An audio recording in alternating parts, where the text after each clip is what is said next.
what's going on? It is Fred Whitaker here with Red Chair Reviews, and I am excited to be trying on a new segment here, which is my Spotify Release Radar Reactions. Now, I love Spotify because they do have a lot of great options right at your fingertips. You can add a bunch of artists you want to follow, create a bunch of playlists.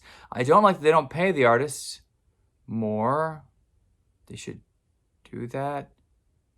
But either way, it is a way for me to get all of the music that I want in one place very quickly. So it's convenient for me. So I love that, but I also don't love that it's making it more difficult for musicians to thrive financially. I think what Bandcamp is doing is a great thing. Just as a side note, for taking certain days where they just give all of the money that are made directly to the artists. That's a wonderful way to kind of like help artists through this pandemic. Take a note from that, Spotify. Maybe you can, increase the rates for a while or something. Just to kind of make this a little bit easier for the musicians who are giving the music to you so that your format can thrive.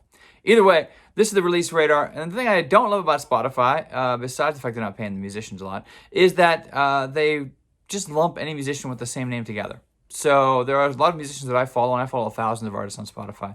But there's a lot that will end up on my Release Radar that have nothing to do with those musicians. So I haven't checked out this list yet. I'm just going to play it and react as I go. Let's see what's on my Release Radar for right now. First we have Fitz and the Tantrums. This is one of my favorite pop dance groups that are around right now. Popular music. I've been fortunate enough to catch them live multiple times, and they're great. A lot of people think that maybe this band is nearing a change, maybe even a breakup perhaps, because the other singer in Fitz and the Tantrums is Noelle, who is extremely talented, and it seems as though she's doing less and less on the last couple efforts by Fitz. But I guess one way to not quell those rumors is to put out a solo effort, and that's what Fitz is doing right now. So this is the Two Friends remix. I know nothing about Two Friends, but I like this remix enough. This is cool.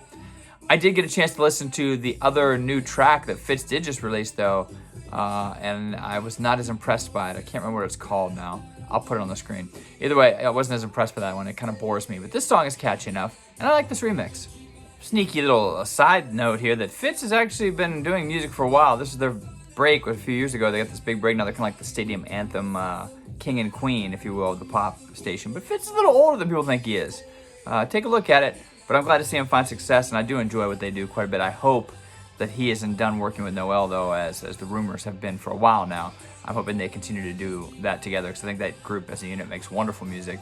And it's superior to what I've heard of his short, but the solo output that I've heard so far is not as good. Let's see what's next, shall we? Ooh, nice. Space, Biffy Clyro. If you haven't heard Biffy's album from last year, A Celebration of Endings, you should check it out. It's really, really good. Space might be my favorite track on that album, and this is a performance from the Abbey Road Studios they did recently, where Simon was able to show off his vocal range. This is a very emotional kind of version of this song. I think it's an emotional song, and so I'm glad to see them tackle this. People really wanted them to put it on Spotify. I don't know why. It's on YouTube. I like the version on YouTube better with the whole orchestra and everything. It's really cool. But yeah, if you haven't heard this song by Biffy Clyro, or if you haven't heard Biffy Clyro yet, I'm going to say this multiple times on my channel. Check out Biffy Clyro because they are amazing. Okay, next we have some Elton John. I just posted a picture on my IG about this box set about Elton John and, these demos that he released. And, for example, this track here, The Flowers Will Never Die.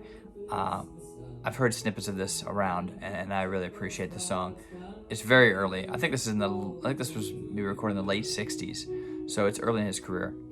But I don't think the deep cuts on the box set are very necessary, just as a side note, because many of the deep cuts are some stuff from like his recent releases that if you love Elton John, like I love Elton John, you've listened to these songs countless times already. And if you don't love Elton John enough to listen to his other catalog, I don't think this compilation of these tracks is going to pull people in that those songs haven't already pulled in. The stuff he did with like Leon Russell. If you didn't appreciate that, or you didn't listen to their album they did together in 2010, then you're probably not going to like this compilation. Although Gone to Shiloh, the song they chose for the box set, is my favorite song on that album. So a good choice by Elton if he's putting this together himself. Next. Ooh, from Elton John to Black Sabbath. Nice, I like this. This Black Sabbath track is obviously hitting the Spotify rotation again because this is a box set that's being released. They're doing extended box sets from a lot of their albums, from what I understand. This is from Volume 4, or maybe this is just another remaster. No one's remastered their stuff more than Black Sabbath, and it sounded just as good in the original version as it does in all the remastered versions. So But this is a cool track. I can dig this. Obviously, there's nothing new you're gonna hear from this kind of a track showing up, but it just is good to remember how awesome Black Sabbath is, really. Man.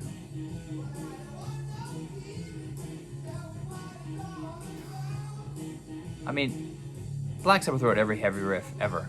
Like all the other heavy bands that are doing things since then are just regurgitating Black Sabbath riffs, really, aren't they? My own death metal band included. They did it first, and they did it best.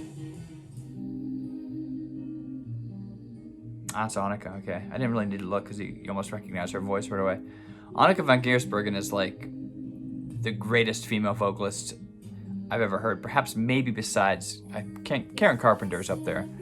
But Annika can do no wrong. Her voice is just haunting, and Devin Townsend has used her on a lot of stuff. She was the lead singer for The Gathering for many years.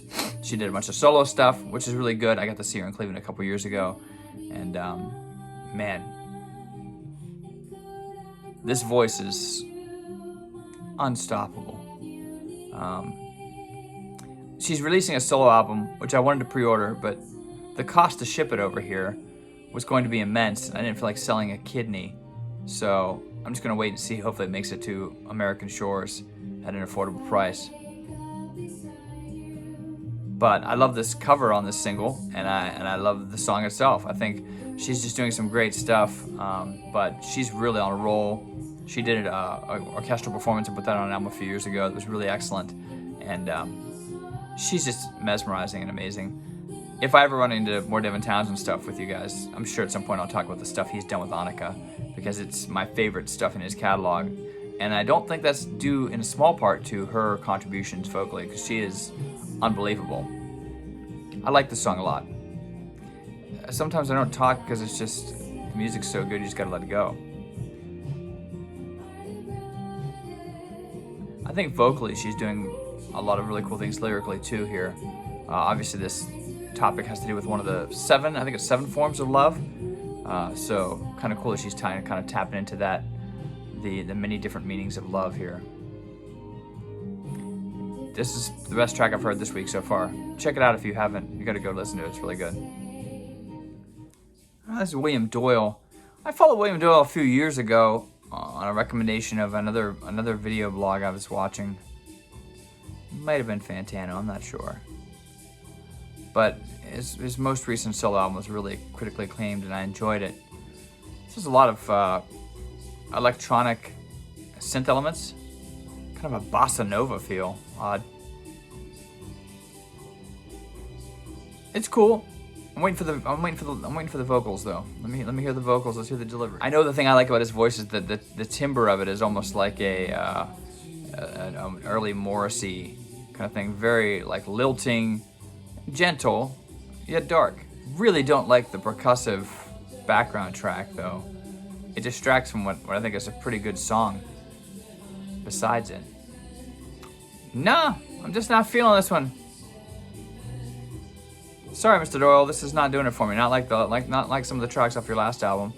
But I'll keep an ear out, man. I'm always willing to keep listening, because usually if an artist puts out one or two great albums, he or she has several more in waiting. They just got to find them in their minds. Not boring, but that backing rhythmic track gotta go. You gotta find something better than that. Oh, hey, Melvins. Okay, that track is classy. That track title name, classy. The Melvins are so hit and miss for me. They always have been. I like King Buzzo. I know how important they were to the Seattle scene and how influential they were on bands like Soundgarden and definitely Nirvana, obviously. I think this is another Melvins track that they're going for humor, so they really don't care too much about the substance of the track. There's nothing musically engaging about this at all, to me. Like Houdini was such a great album. There was so much that the Melvins did years ago that I really enjoyed, but most of their stuff lately, I haven't found much to grab onto. Yeah, this is not great. I really don't enjoy this at all. I keep waiting for the Melvins to do something that's going to blow my mind again, but it's been, I don't know, 15 years since I heard anything about them I really, really loved. Nope, don't like it. Sorry, Melvins. Next. Okay, we've got some Dio here. Live Dio. There's been so much live Dio on my release radar. That's another thing that Spotify kind of annoys me with, is that I don't love live albums. I could count on probably one hand the live albums that I've loved in my life. So every week you get a new Dio track, but it's just a live version of him, which no one's ever going to complain if they get to hear some live Dio, because what a legend, voice that is obviously going to live for the rest of time. Most of these live tracks he really delivered. I mean, it was in a period where he was obviously very strong, and the band was on. But do I feel like I need to listen to this track all the way through? No. I do enjoy Dio, but I don't need to hear all these live tracks on my release radar right now. Obviously, a legendary talent that is terribly missed in the world of metal. R.I.P. Ronnie James Dio. And on the Silver Mountain. Yeah, man, the dude was always riding a dragon in his mind, wasn't he? But R.I.P. What a legend. I actually got shown this band by a former student of mine. Maybe Hannah. Hannah showed me this band. I like what Citizen does. I don't follow a lot of what they do, but I'll check this track out. Kind of plodding along right now. Nothing so far is snagging me. Weird distortion on the vocals. It's like tucked away really deep in the mix. The distorted voice is almost completely obscuring what's being said. Oh, I don't like that weird keyboard thing that's going on though. That's about a minute into this song. Don't like that, Citizen. Not digging that. I mean, they haven't been putting out very much lately. This sounds uninspired to me, so I'll continue to keep them on my follow list, of course. But Blue Sunday is not doing it for me, that's for sure. I don't know who this is. It just says Jude. Why is Jude on my follow list?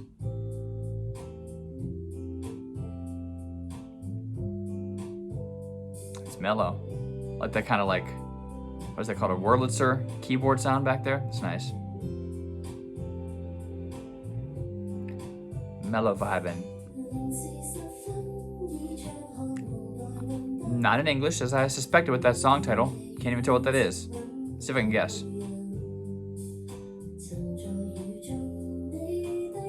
Nothing yet that I know.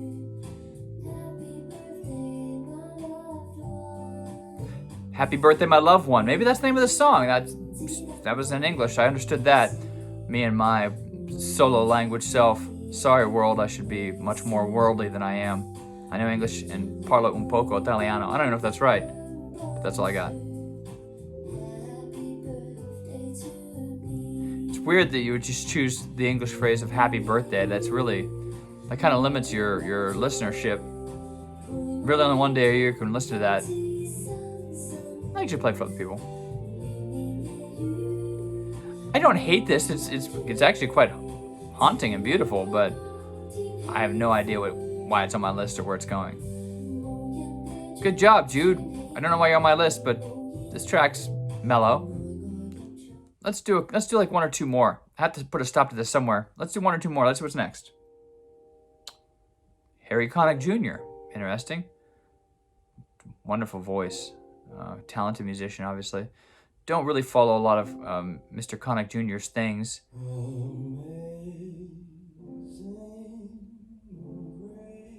Obviously, religiously inspired album.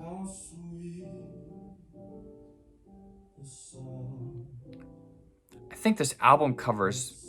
Is it what the cover of the album's going to be? It's kind of ridiculous. I mean, it's cool. It's a cool concept, but I don't know about carrying around the rusty steel girder in the woods. Where are you going with that, dude? The thing about this is that this is like probably my favorite hymnal in the entire world, and he's just kind of... The reason I love it is because it's got so much hope and inspiration, and the instrumentation on this, where he's just randomly strumming these oddly placed chords. I got a bass line coming in now. I mean, it's intriguing, but not necessarily in a good way. It's kind of like an auditory train wreck. I might check the album out, but I don't know. His voice sounds older and more mature than it did, even just a few years ago. I'm going to go with the hard pass on this one. I will check out the album, though. I'm interested to see what other hymnals he does. What other gospel tunes he tries to take on. Even if it's to see how he can destroy them like he kind of did with this one, unfortunately. Okay, this will be a good one to stop with because it's Devo. Because I follow Devo. You know Devo with the hats.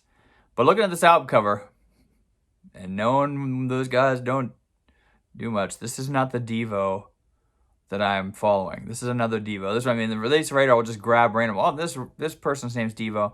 I'm betting this is maybe a rap or R&B track, if I had to guess just from this album cover. If this is the band Devo from Ohio that did Whip It and all those and that crazy robotic version of I Can't Get No Satisfaction, if it's that band, I will eat my own jogging shorts right now. No, this is not Devo. I could tell 3 seconds in. Oh yeah, I feel like almost every R&B track and hip hop track now is using that same kind of like mellow intro and the same rhythmic hi-hat beat. I feel like some of it's pretty good, but I feel like there needs to be a change in.